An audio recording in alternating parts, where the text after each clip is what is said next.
and watch this video again and collect your data in order to write up your lab. The lab for tonight is due next Thursday night. So you have about 9 days to complete the lab. And I have created the assignment in our assignment grade book. So you'll see the spectrophotometry lab. Those are like 4 pages or something like that from your lab manual. You're going to complete them and upload them by class time next Thursday. So not this Thursday, which would be the 4th, next Thursday, which would be the 11th. Okay, a spectrophotometer. In this picture on the left side, you're seeing a person using a spectrophotometer, and spectrophotometers come in different shapes and sizes, but they all work the same way. They are all based on the Lambert-Beer law. I'm going to show you the equation for the Lambert-Beer law.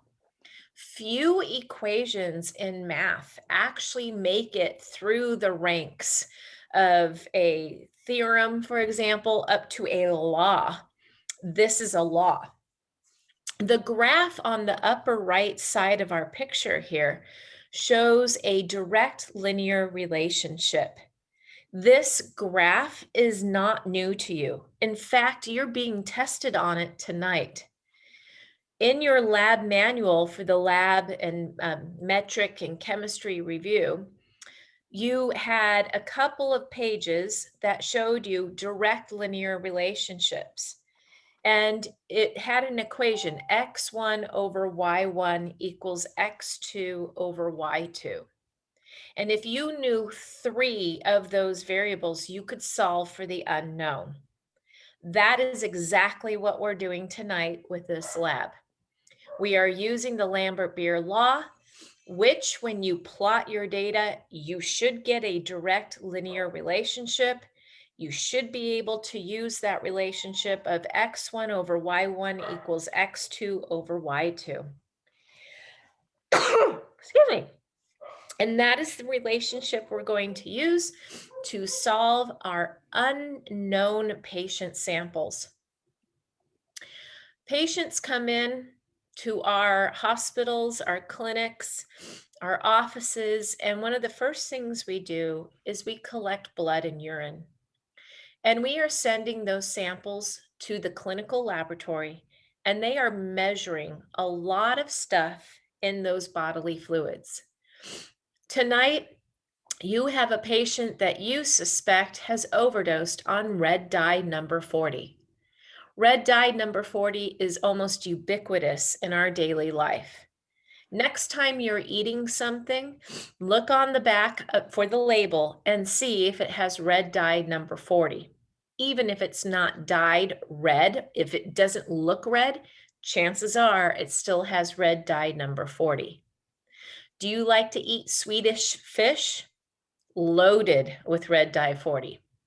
What about Twizzlers? Red dye number 40.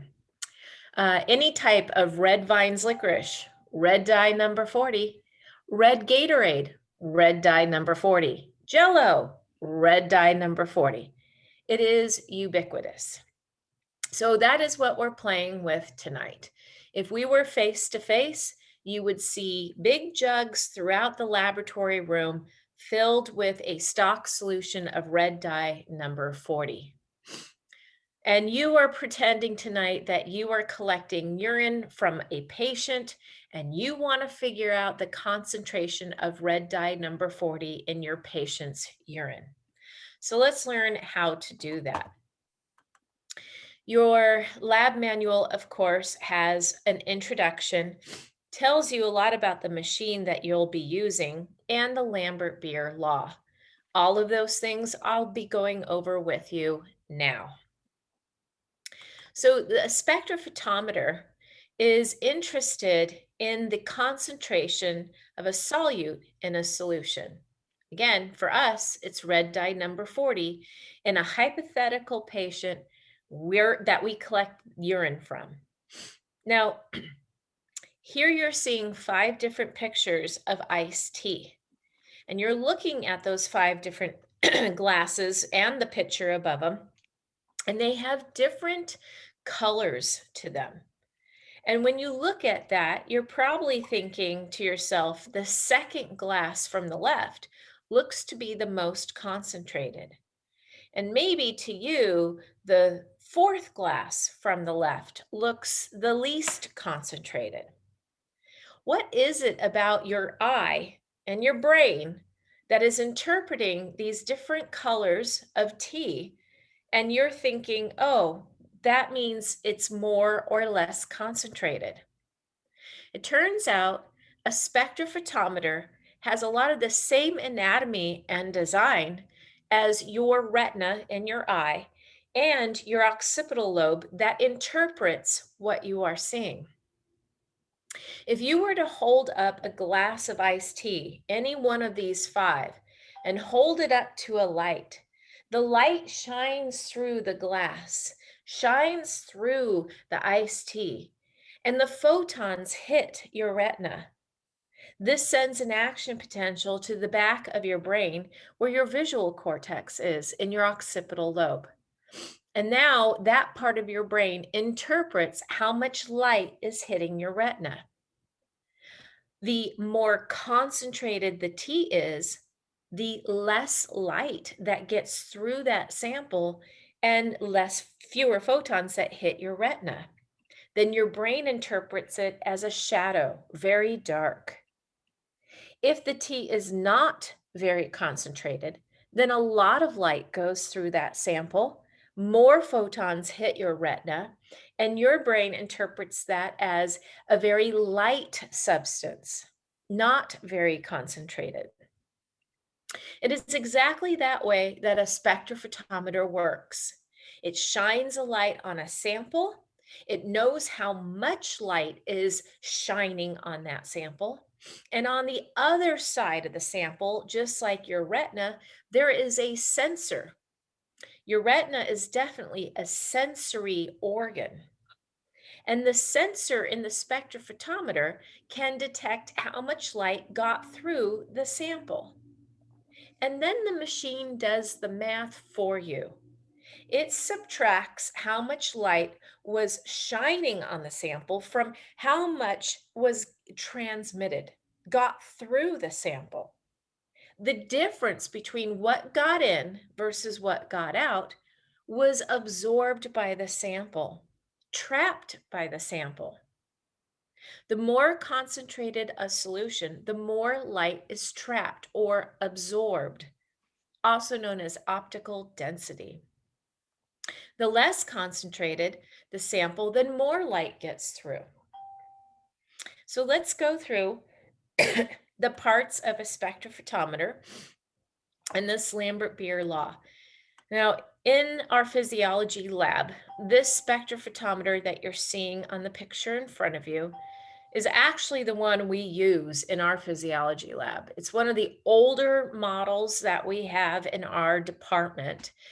And I always, whenever we have these in the lab, I always complain that physiology is like the redheaded abused stepchild when it comes to the budget.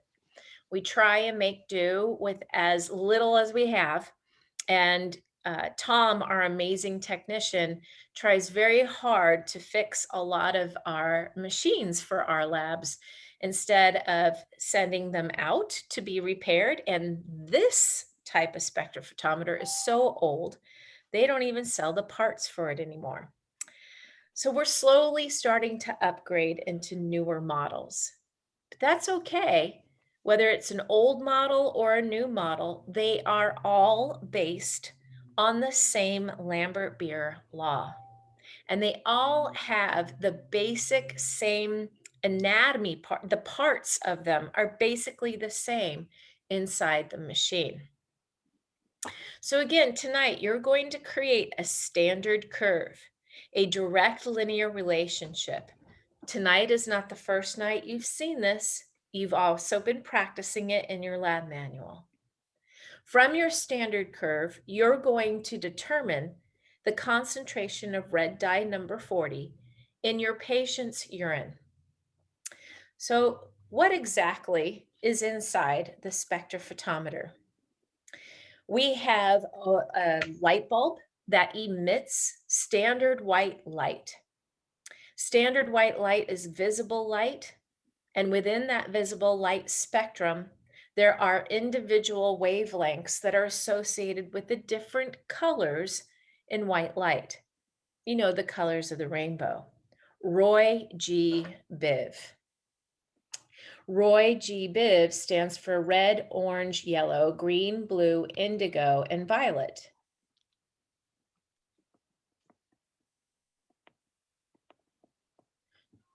So this white light is emitted. Then there is a, excuse me, then there is a prism, like a crystal. The proper term for that is a diffractor. And it breaks up the white light into each individual wavelength in that white light, the Roy G. Biv. So we have polychromatic light, lots of colors. Then we use a filter. It says selector plate, but in your lab manual, we use a filter. Up here, it says wavelength selection. And when you select the wavelength, it's basically a bar that moves up and down and will only allow one color to go through and hit your sample. Tonight, we're using a wavelength that's in the green yellowish spectrum. It's going to hit our sample, and the machine knows how much is being shown onto your sample. That's called the incident light. That's how much light is entering your sample. Then the machine has a sensor that can detect how much light is coming out of your sample. The difference between the incident light and transmitted light is called your absorbancy. That means how much light was trapped by your sample. And again, your retina and your brain work a lot like a spectrophotometer. These are two different models that we currently have in our laboratories. The one on the left is much older than the one on the right. But again, they all work under the same principle. They have the same basic components to them. They use a white light bulb. They use a prism or a crystal to diffract the white light into all the colors of the rainbow. Then we use a filter to select only one wavelength to be permitted to hit our sample. The machine detects the incident light, how much light is being shown onto your sample, and has a sensor to detect how much light is transmitted. The machine does the simple subtraction. The difference between the two is how much light was absorbed. So here is the Lambert-Beer law. Absorbance equals epsilon times concentration times length. The epsilon is a constant. It is a given value. And because it's a constant, it's not changing for us. So that's not very exciting. Let's just pretend it's not there. Length refers to the distance that the light travels in the machine. Clearly, your machine is not alive and it is not growing. The distance that the light is traveling from the light bulb to the sensor, that does not change. So that is also a constant, and that is not very exciting. So let's pretend length isn't there. And this leaves us with a very basic relationship. Absorbance is directly related to concentration. If the concentration of a solution doubles, then the absorbancy doubles. That means the amount of light that's trapped doubles. If the concentration is cut in half, then the absorbancy is also cut in half. And we can plot absorbance on the y-axis and concentration of our solutions on the x-axis. When we plot this relationship, we have a direct linear relationship. That means the line is going up to the right. It's a positive slope. To be fair, if I'm drawing another graph here in my top right picture. To be fair, this is also a linear relationship, but it's an inverse relationship. That does not obey the Lambert-Beer law. That is not okay. If you get a standard curve that looks like that, you have done something incorrectly. You've probably made your samples incorrectly, or you didn't label them correctly. Another linear relationship is this, which would mean that regardless of the concentration, you get the same absorbance.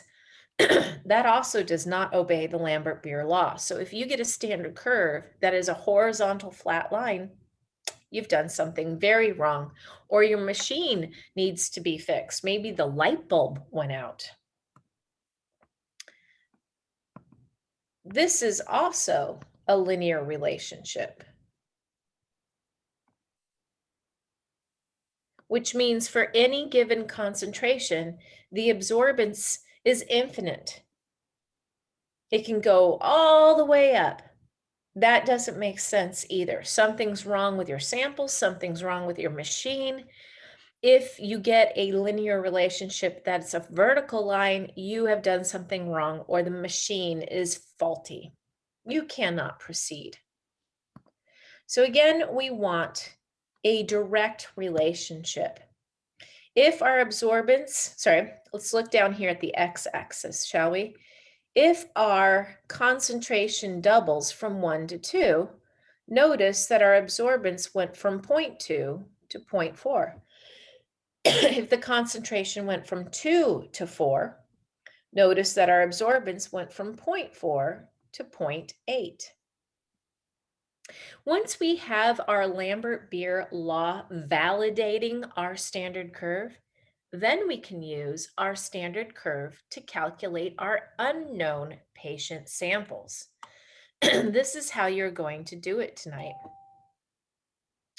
Let's say you put in your patient's urine sample, testing for red dye number 40, and when you put that sample in the spectrophotometer, it gives you an absorbance reading of 0.7. You then draw a horizontal line straight across until you hit your standard curve. Then you drop a vertical line straight down. And where it intersects the x-axis, that is your patient's concentration for red dye 40. Now in the picture, this tells you that we intersected the x-axis at exactly 3.5 grams per liter. But did we? Did you draw a perfectly straight line? Do you know for sure it's 3.5? You can test how well you've drawn your line on your graph by using the relationship that we've seen in our lab manual for a direct linear curve. A1 over C1 equals A2 over C2. The A1 and C1, those are from your standards. So A1 and C1 is from one of your standards. And the absorbency number 2 is from your patient sample.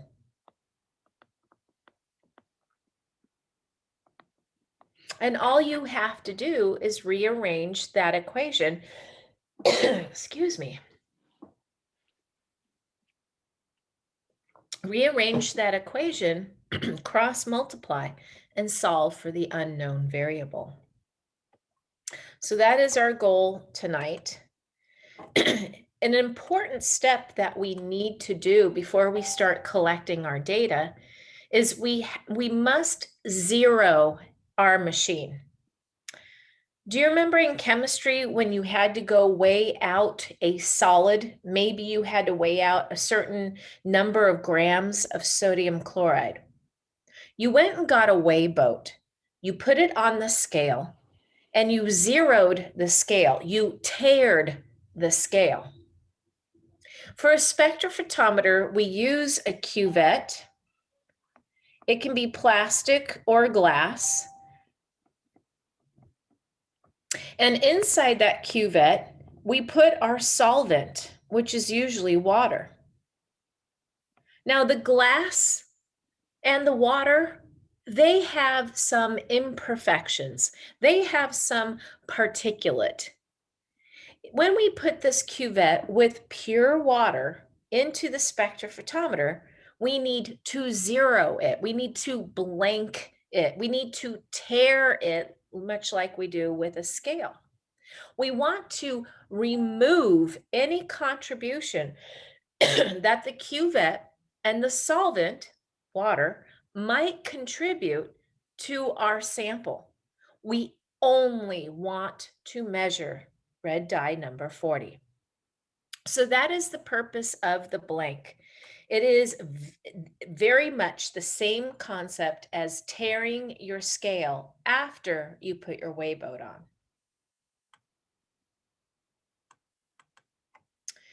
In class, it would take you about 5 minutes to make your standard solutions. You would be using a stock solution of red dye number 40, and you would mix a certain number of millimeters of red dye 40 with a certain number of water, milliliters of water. Then you would create your standard curve. Then you would go to the back of the room where we have two jugs, one for patient A and one for patient B. And the idea is to use your standard curve to calculate, to figure out what the red dye number 40 concentration is in these two patients. So I'm going to show you this quick video. It has not so exciting music in it. Now, in this video, they have their spectrophotometer set for transmittance. We are interested in absorbance. It's the same coin, just two different sides of the coin. They want the machine to tell them how much light got through. We want the machine to tell us how much light was trapped.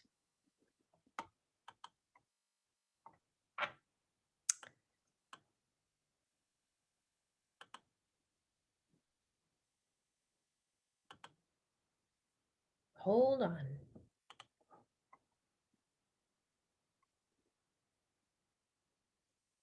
Little bit of a delay. Just give it a moment.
So right now they're trying to estimate visually what their unknown sample concentration might be.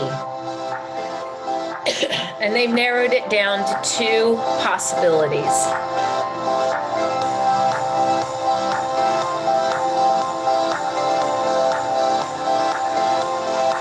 Now they're zeroing out their spectrophotometer. They're using the blank. It's got water for the solvent and the cuvette.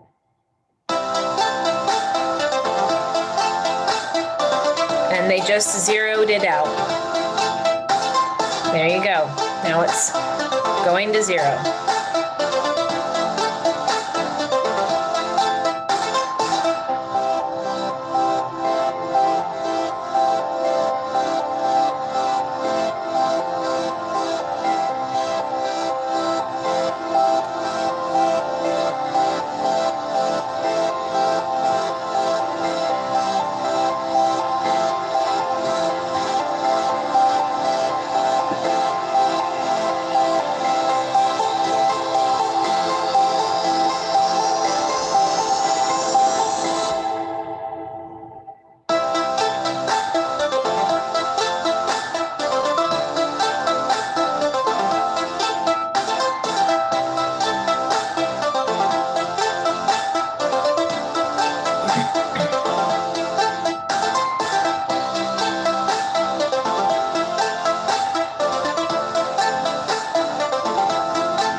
Now they're putting in their unknown samples after they've generated their standard curve.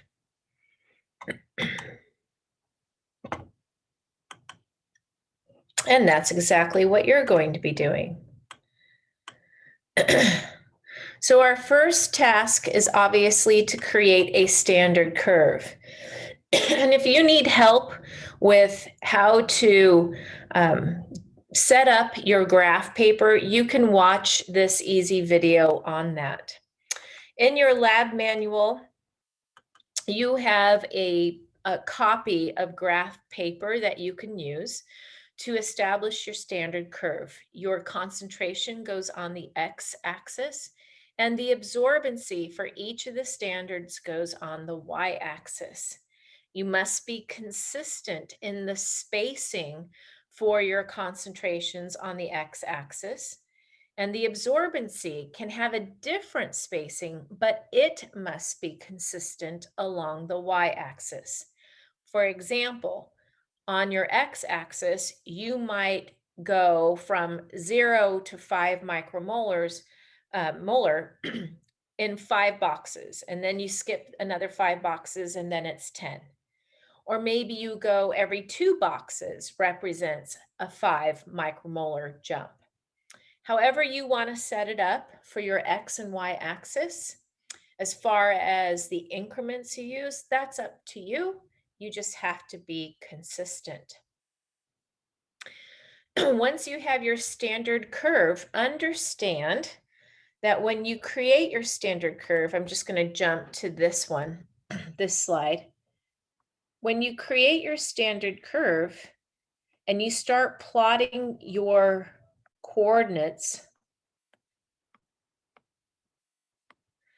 understand you zeroed out your cuvette and solvent. You created a blank.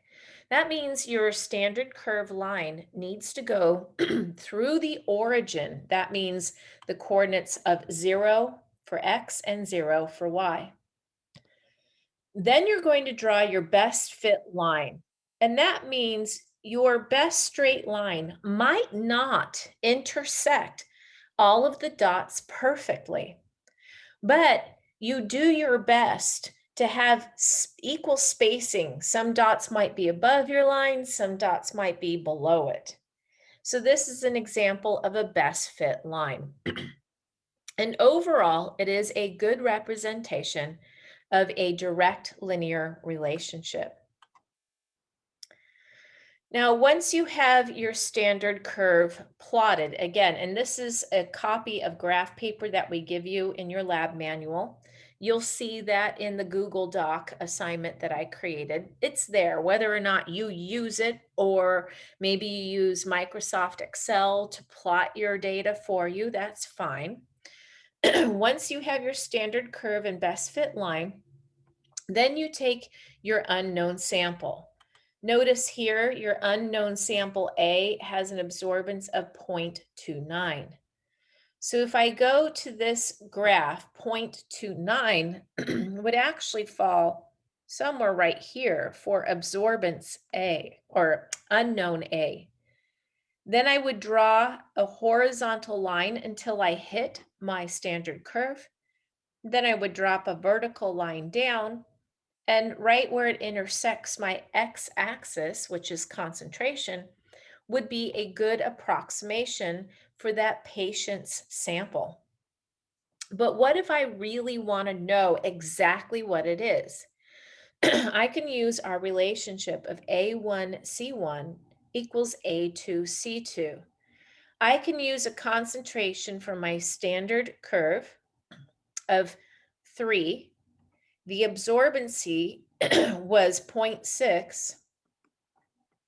And if my patient's absorbency was 0.29, I can cross multiply and solve for C2, the patient's unknown concentration. And this will help me pinpoint exactly the concentration for that patient instead of eyeballing it on my graph paper. We expect you to do both. We expect you to show your work on your graph paper and also use the Lambert-Beer law relationship shown here at the bottom of your screen. Okay, so that is what you're doing again for tonight's lab.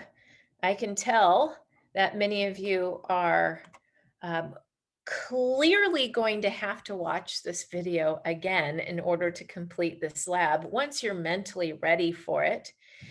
And before I turn you loose to go take your lab exam, I am quickly going to go over the Physiox just real quickly because Physiox number 12, activities 3 and 4, activity 3 was an ELISA, and activity 4 was a Western blot. And we've already talked about how those techniques are done. But in these two techniques, did you notice, or maybe you haven't done it yet, but you used a spectrophotometer to quantify how much precipitate, how much color was produced in those two activities. In activity 3 and 4, you were given certain parameters that told you if a patient was positive or negative or indeterminate. Do not memorize those. That is not something you should worry about. In activity 4, for example, it told you the combination for the different viral proteins and glycoproteins for a positive outcome. GP 120 or something like that. Yeah, GP 120, GP 160. Don't memorize those. But I do encourage you when you are studying for your lab exam, which is really not that far away, I do encourage you to read the equipment used boxes. We frequently ask questions about what you did, what you used, why you used it, what was it about it that made it so useful. So you should be looking at your equipment used boxes, especially for the ELISA. It talks about developing buffer. It is the secondary antibody with the conjugated enzyme. We've never called that developing buffer in the years I've been doing ELISAs, even back when I was a graduate student. We just called it the enzyme-linked secondary antibody or just secondary antibody. We never called it developing buffer. In fact, to me, Developing buffer means when you're actually producing an outcome, a visual outcome. So I don't agree with them calling the secondary antibody developing buffer. I refer to it as the linked secondary antibody or enzyme linked secondary antibody. In activity 3, the important part is to recognize that your negative and positive controls worked appropriately. If they did not give you a true negative or true positive outcome, respectively, then there is no way you can proceed with confidence to interpret patient samples. Your controls must work. That is the first thing you validate, and then you can look at patient samples. We had 3 patients that we were looking at to see if they seroconverted.